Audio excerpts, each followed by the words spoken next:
Seterusnya, kita akan belajar macam mana nak tentukan nilai yang tidak diketahui dalam suatu kadaran. Okey, maksudnya tadi kita dah belajar macam mana nak buat kadaran. Jadi, kalau kita tak tahu satu nilai itu, macam mana kita nak cari? Okey, so contoh dekat contoh 8 ni kan, dia cakap kos tenaga elektrik ialah 43.6 sen bagi 2 kilowatt jam kWj lah. Berapakah kos untuk penggunaan elektrik sebanyak 30 kWj? Okey, macam tadi dia cakap kalau dia dah bagi sen, dia bagi kWj. Lagi satu pun kalau dia dah bagi kWj, dia bagi sen. Tapi yang sekarang ni, satu tu dia bagi sen dengan kWj dia, 43.6 sen dan 2 kWj. Lagi satu tu dia bagi kWj je. Dia tak bagi sen. Dia cakap 30 kWj je. Kita yang nak kena cari sen dia tu. Berapakah kos? Okey, so cara dia ada banyak lah. Ada beberapa kaedah. Kaedah unitari lah, kaedah kadaran lah, kaedah pendaraban silang lah. Okey, kaedah unitari ni adalah kaedah kita kira kira manual lah. So maksudnya contoh yang ni selalunya kita kira berdasarkan logik. Contoh dia cakap 43.6 sen ni untuk 2 kilowatt kan, 2 kilowatt jam. 43.6 sen untuk 2 kWj. Jadi kalau satu berapa? Jadi kita akan bahagi dulu. 43.6 sen bahagi 2 sebab dia cakap 2 kWj. So 43.6 sen tu bahagikan dengan 2. So kita tahu 1 kWj tu 21.8 sen. Kemudian barulah kita darab sebab kita nak cari 30 kWj. Tadi 1 kWj 21.8 sen. Jadi kita kena darabkan dengan 30 sebab dia nak tahu 30 kWj. Jadi 30 darab 21.8 barulah dia dapat 654 sen. Okey. So ni logik. Maksudnya daripada berapa tu kita bahagikan supaya dapat 1. Bahagi 2 dulu, lepas tu baru dia darabkan dengan 30. Dia bahagi baru darab. Okey, kalau ikut kadaran, contohnya kalau kita buat dalam bentuk kadaran tadi kan saya cakap dia mesti ada per, kiri dan kanan dan tengah-tengah dia sama dengan. Okey, kalau ikut kadaran, macam soalan tadi 43.6 sen bagi 2 kilowatt jam, 2 kWj. So maksudnya bila kadaran kita akan buat kadar dia 43.6 sen per 2 kWj kan. 43.6 sen per 2 kWj. Okey, sama dengan berapa sen per 30 kWj. Per 30 kWj. Berapa sen tu kita tak tahu. Jadi bila kita tak tahu, kita akan tulis X sen. X sen. Sebenarnya B sen pun boleh, Y sen pun boleh, Z sen, M sen. Sebab kita tak tahu, kita akan letak pemboleh ubah variable dekat situ. Selalunya kita akan buat X lah, X sen. So jadi kadaran tu kita tetap buat pecahan kiri dan kanan. Tapi nombor yang kita tak tahu tu kita buat X. Maksudnya 43.6 sen per 2 kWj sama dengan X sen per 30 kWj. Okey, so kadaran ni kita tengok daripada, kan dia per 2 kWj tadi kan. Daripada 2 kWj tu dia jadi 30 kWj. Kalau kita tengok bawah pecahan tu, bawah pecahan sebelah 2 kWj, lagi sebelah 30 kWj. Jadi kita kena fikirkan macam mana 2 ni boleh jadi 30. 2 darab berapa dapat 30? 2 darab berapa dapat 30. Jadi 2 darab 15. Okey, 2 darab 15 baru dapat 30. So macam yang saya cakap sebelum ni, kalau nisbah, kalau pecahan, dia mesti darab nombor yang sama. Mesti darab nombor yang sama. Kalau bawah darab 15, atas pun kena darab 15. Bawah tadi 2 darab 15, 30. Jadi atas yang 43.6 sen tu pun kena darabkan dengan 15. Barulah dapat jawapan X tu berapa. Kita akan dapat jawapan yang sama, 43.6 darab 15, kita akan dapat 654. Itu adalah kaedah kadaran. Okey, kaedah kadaran ni dia senang kalau dia ada dalam sifir. Sebab 30 ni dia ada dalam sifir 2, jadi kita boleh agak dia darab berapa. Tapi kalau tiba-tiba dia bagi 35, dah 2 darab berapa dapat 35. Jadi complicated sikit lah untuk kita guna. Okey, lagi satu kaedah adalah kaedah pendaraban silang. Kaedah pendaraban silang ni dia buat macam kadaran juga tadi. Maksudnya pecahan kiri dengan kanan tapi dia tak tulis unit. Maksudnya 43.6 tu dia tak tulis 43.6 sen. Dia tulis nombor je 43.6. Per 2 tu dia tak tulis 2 kWj. Dia tulis nombor sahaja per 2. So tapi sama, dua-dua tu sama-sama pecahan lah. Jadi penerapan silang ni kiri dia tulis 43.6 per 2 sama dengan X per 30. 43.6 per 2 sama dengan X per 30. Itu pendaraban silang. Dia tak tulis unit.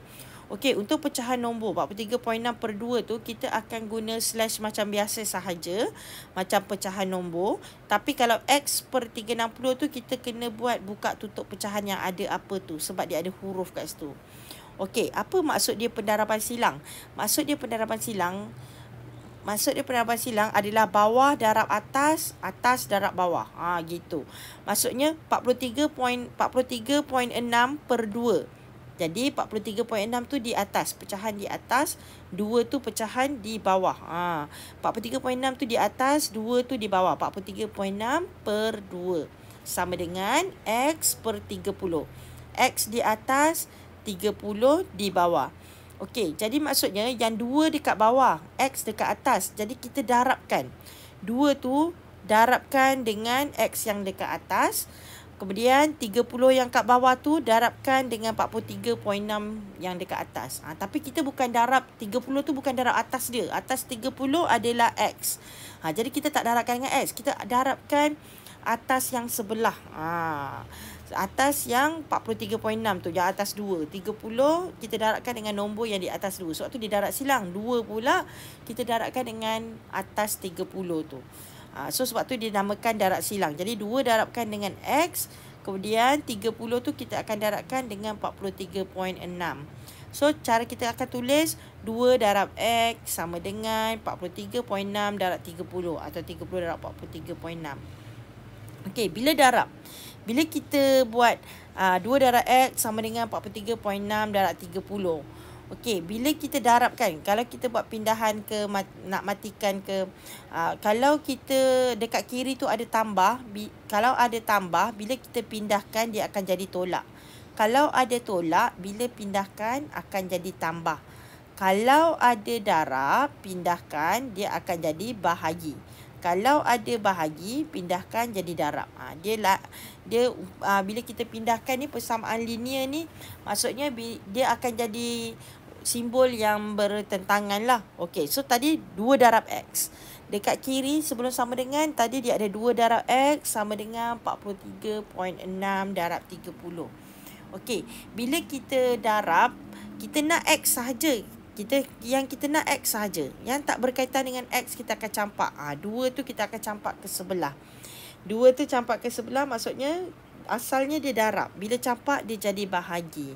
Sebab itulah kita akan dapat X sama dengan 43.6 darab 30 per 2. Dia per tu panjang. Maksudnya 43.6 darab 30, jawapan dia tu baru kita bahagikan dengan 2. 2 tu sebab daripada dekat X tadi tu. 2 darab X bila pindah jadi bahagi. Okey, macam yang ini pun bila kita tulis dalam braille, sebab dia ada simbol dekat situ. Kalau ada huruf, ada simbol, kita kena buat kurungan ada apa tu. Kita kena buka kurungan ada tu 1 2 3 5 6. Kemudian 43.6 darab 30. Kemudian per tu 46 slash, kemudian tanda angka 2. Lepas tu baru tutup apa tu 2 3 4, 5, 6. Macam tu cara tulis 43.6 darab 30 perkan dengan 2. Dan dapatlah jawapan dia. Okey, itu adalah kaedah. So, kamu boleh pilih kaedah mana yang senang. Yang mana yang kamu rasa fikir logik tadi, kita bahagi dulu, lepas tu baru darab lebih senang ke, ataupun kadaran tadi ke, kena darab nombor yang sama ke, ataupun darab silang. Atas darab bawah, bawah darab atas. Okey, ni contoh. Contoh latihan diri 43.B. Dia cakap terdapat 200 orang pemain dalam 8 pasukan rugby yang menyertai suatu karnival sukan. Tentukan bilangan pemain dalam 2 pasukan jika setiap pasukan mempunyai bilangan pemain yang sama. Okey, panjang kan? Jadi kita buat kadaran dulu. Buat kadaran dulu. So maksudnya okey, dia cakap 200 pemain 8 pasukan rugby. So kita buat kadaran dia dulu. 200 pemain. Okey, kita buat 200 pemain per 8 pasukan. Okey, 200 pemain per 8 pasukan sama dengan 2 pasukan. Pemain kita tak tahu. 2 pasukan berapa pemain tak tahu. Kalau tak tahu tadi kan kita tulis X. Jadi sama dengan X pemain per 2 pasukan. Okey. So, kita boleh guna mana-mana kaedah tadi. Sebenarnya, sama ada kita nak gunakan yang kita bahagi dulu. Maksudnya 200 bahagi 8 dulu. Kemudian baru kita darabkan dengan 2. Sebabnya 200 pemain, 8 pasukan. Kemudian 2 pasukan tu berapa pula? Saya rasa yang itu yang paling mudah sekali lah. Kamu bahagi dulu, kemudian baru darab. Maksudnya kamu bahagi dulu kadar yang ada. Kemudian baru kamu darab untuk berapa pasukan. Jadi kamu kena kira lah. 200 bahagi 8 berapa. Kemudian darab 2. Kemudian barulah kamu dapat berapa jumlah pemain dia. Okey. So, sama juga dengan dalam ujian segak semasa waktu pendidikan, ini soalan seterusnya. Dalam ujian segak semasa waktu pendidikan jasmani, Amir boleh melakukan senaman tekan tubik sebanyak 60 kali dalam masa 3 minit. Berapa kali tekan tubik yang boleh dilakukan oleh Amir dalam masa 5 minit? Andaikan Amir boleh melakukan senaman tekan tubik pada kadar yang sama. Okey, langkah pertama, tulis kadar dia. Kadar dia 60 kali 3 minit.